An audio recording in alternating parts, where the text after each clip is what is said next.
In today's video, I'm going to teach you how to use Looker Studio Scatterplot. A scatterplot is a great way to compare two numeric metrics and quickly spot relationships, clusters, and outliers. By the end, you'll know exactly how to place the chart on your report and bind the right fields so it tells a clear story.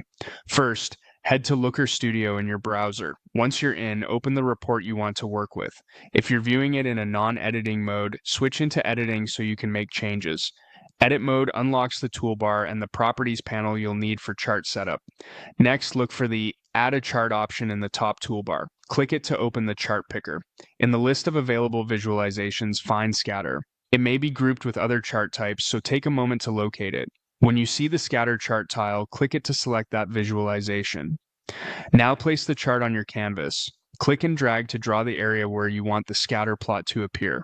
Don't worry about getting the size perfect right away. You can resize or reposition it after the data is connected. A thoughtfully sized chart makes your points easier to read and your labels less likely to overlap, so leave a comfortable amount of space. With the chart selected, look to the panel on the right and click Setup. This is where you connect your data to the chart. Start by choosing a dimension. The dimension acts like the identifier for each point on the plot. Think of things like campaign name, product, or page.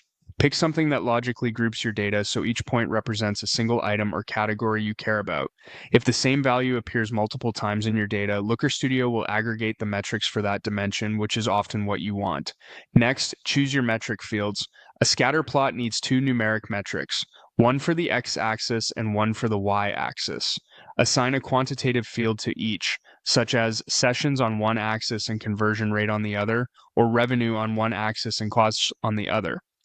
Make sure both fields are numeric. Text fields won't plot.